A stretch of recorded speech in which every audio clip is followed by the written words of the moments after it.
പ്രിയപ്പെട്ട സുഹൃത്തുക്കളെ, ഞാൻ സ്നേഹ ബഷീർ, ഗുരുവായൂർ. വീണ്ടും ഹർത്താലുകൾ, ചോരയുടെ മണമുള്ള ഹർത്താലുകൾ. നീ പിടഞ്ഞു മരിച്ചത് ആർക്കു വേണ്ടി? മരിച്ചവരോട് പറഞ്ഞിട്ട് കാര്യമില്ല. ഇനി മരിക്കാൻ പോകുന്നവരെ ഇതാ ഒരു നിമിഷം.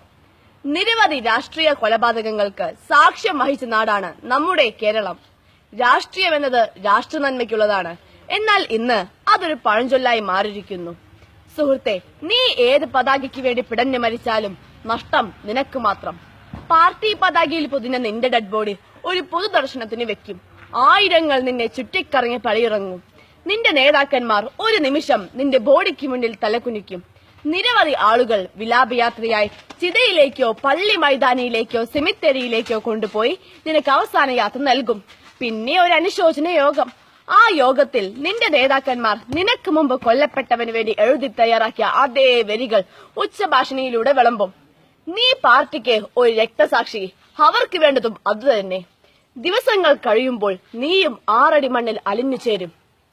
നിന്റെ നേതാവും നിന്റെ വയറ്റിൽ കടാര കയറ്റിയ എതിർ പാർട്ടിയുടെ നേതാവും ഒരേ വേദിയിൽ കെട്ടിപ്പിടിച്ചും മുത്തം കൊടുത്തും പൊട്ടിച്ചിരിച്ചും ജനനായകന്മാരായിരിക്കുന്ന മനോഹരമായ കാഴ്ച.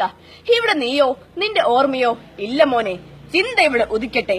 ആർക്ക് വേണ്ടി? എന്തിനു വേണ്ടി? നിന്റെ അച്ഛൻ, അമ്മ, ഉപ്പ, ഉമ്മ, മക്കൾ, ഇവർക്ക് മാത്രമാണ് നീ നഷ്ടമാകുന്നത്. ഇവർക്ക് നിനക്ക് പകരമായി നിന്റെ പാർട്ടിക്കാർ എന്തു കൊടുക്കും? നിന്റെ പേരിൽ ആലേഖനം ചെയ്ത ഒരു സ്മാരകമോ അതോ നിന്റെ പേരിലുള്ള ഒരു ബാനറോ? ഒരു കാര്യം കൂടി ആഴത്തിൽ ചിന്തിച്ചോളൂ.